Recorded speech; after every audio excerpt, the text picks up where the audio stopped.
Hello guys, how are you? Welcome back to our channel Yashwant academy. So guys, आज का lecture आपका रहने वाला है आरआरबी ग्रुप डी 10 अगस्त फर्स्ट शिफ्ट का पेपर, जो आपका हूबहू कंप्यूटर स्क्रीन पे था। सेम क्वेश्चन आपका यहाँ रहने वाला है मेरे भाई। तो चलिए शुरू करते हैं। पीडीएफ के लिए आपको टेलीग्राम ज्वाइन कर लेना है, और अगर चैनल पे नए हैं तो चैनल को भी सब्सक्राइब कर लीजिएगा।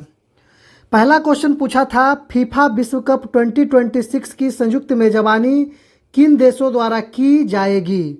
तो ये आपका किया जाएगा अमेरिका, कनाडा, मैक्सिको, ये 3 देशों के द्वारा करा जाएगा मेरे भाई। यहाँ लिखा है कि द्वारा की गई या की जाएगी, तो ऑप्शन ए आपका बिल्कुल राइट आंसर है। अगला क्वेश्चन आपसे पूछा है, जब सल्फाइड अयस्क को उसके ऑक्साइड में बदलने के लिए हवा की अधिकता में तेजी से गर्म किया जाता है तो इस प्रक्रिया को क्या कहते हैं? तो इस प्रक्रिया को क्या कहते हैं? रोस्टिंग कहते हैं मेरे भाई, जिसको भर्जन बोला जाता है। तो ऑप्शन ए आपका बिल्कुल राइट आंसर है। अगला क्वेश्चन आपसे पूछा है, यदि हीरे का अपवर्तनांक 2.42 हो तो प्रकाश के वेग के संबंध में इसका सही अर्थ क्या है? तो इसका राइट आंसर हो जाएगा ऑप्शन ए। निर्वात की तुलना में प्रकाश हीरे में 2.42 गुना धीमी गति से चलता है। Speed of light in diamond is 2.42 times slower then the vacuum. Option A आपका बिल्कुल राइट आंसर है। आज का शिफ्ट थोड़ा सा मेरे भाई हार्ड था, थोड़ा सा क्या मतलब हार्ड शिफ्ट में ही आएगा। देखिए कटअप क्या जाता है, कटअप के ऊपर भी चर्चा करेंगे सारा खत्म हो जाने के बाद। चौथा क्वेश्चन आपसे पूछा है, 2026 में ऑस्ट्रेलियन ओपन जीतकर कैरियर ग्रैंड स्लैम पूरा करने वाले सबसे कम उम्र के पुरुष टेनिस खिलाड़ी कौन बने हैं? Who become the youngest male tennis player to complete a career grand slam by winning the Australian Open in 2026? तो ये बने हैं कार्लोस अल्कराज। कार्लोस अल्कराज से मेरे भाई भर भर के क्वेश्चन पूछ रहा है, एकदम रिपीटेड क्वेश्चन है। आप जितना लेक्चर हमने दिया है इस यूट्यूब चैनल पे, यशवंत एकेडमी पे, आप देखिएगा कार्लोस अल्कराज हर 2 वीडियोज में से एक में नाम आता है मेरे भाई। तो इस तरह से रिपीटेड भी क्वेश्चन हो रहा है। चलिए क्वेश्चन नंबर 5 जो आपसे पूछा है, यदि एक इलेक्ट्रिक हीटर की पावर 1000 वाट है और वह 2 घंटे लगातार चलता है तो उसके द्वारा उपभोग की गई कुल ऊर्जा कितनी होगी? किलोवाट में आंसर पूछा है कि कुल ऊर्जा कितनी होगी, तो ये आपका 2 किलोवाट। ऑप्शन ए बिल्कुल राइट आंसर हो जाएगा इसका, 2 किलोवाट मेरे भाई।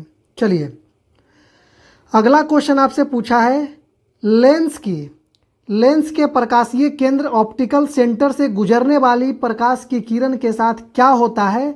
What happens to a ray of light passing through the optical center of a lens?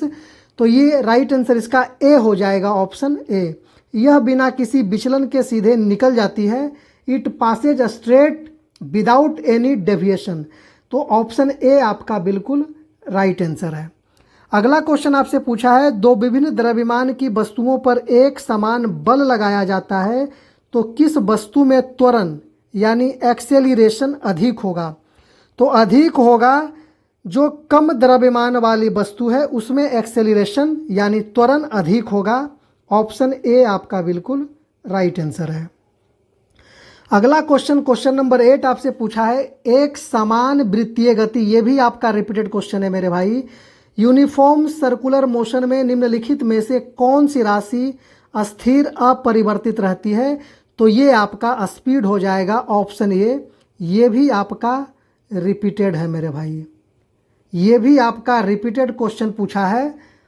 चलिए क्वेश्चन एकदम रिपीट तो बहुत ज़्यादा हो रहा है, तो बस एक ध्यान रखना है कि वीडियोज आपको छोड़ना नहीं है, क्योंकि आप जा कर के मिला सकते हैं कि कितना ज़्यादा क्वेश्चन रिपीट है। और दूसरा फायदा यही है कि आपको न्यू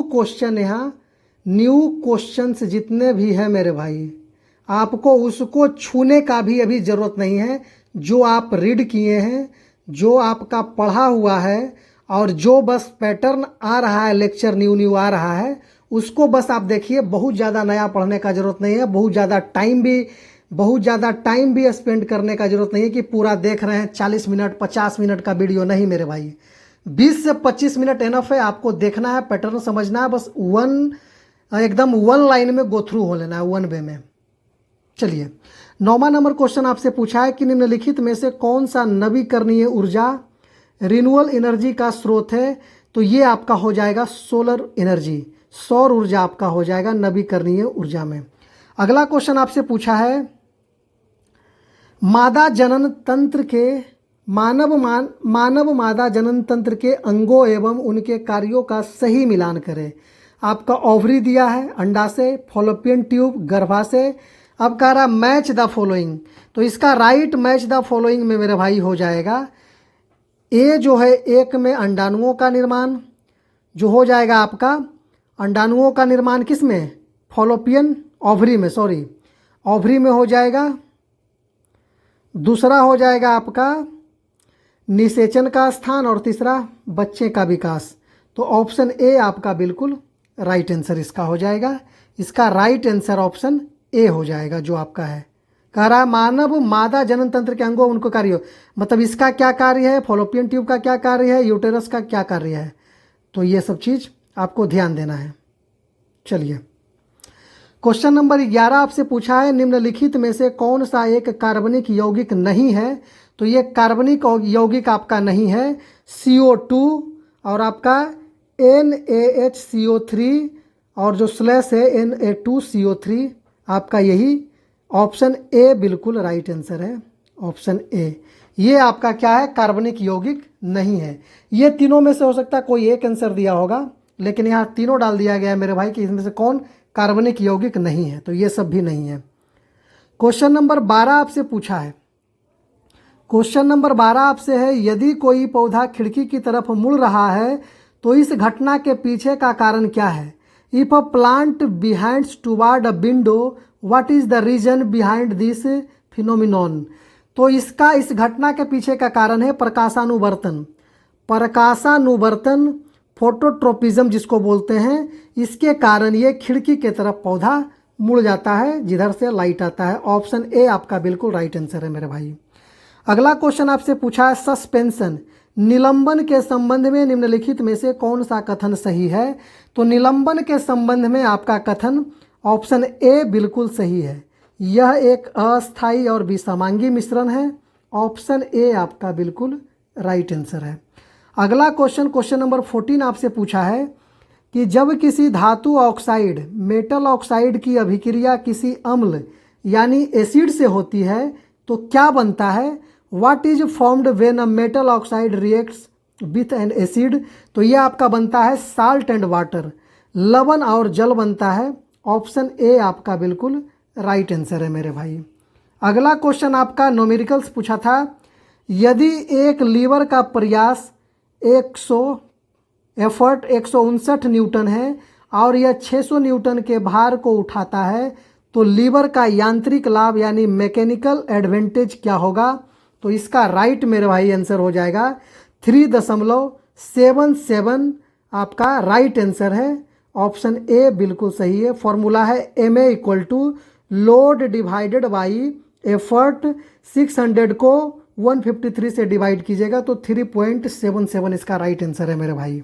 चलिए अगला क्वेश्चन आपसे पूछा है अंतरिक्ष यान, क्वेश्चन नंबर 16 पूछा है अंतरिक्ष यान जैसा अनुभव करने के लिए इसरो का पहला एनालॉग स्पेस मिशन किस शहर में आयोजित किया गया था।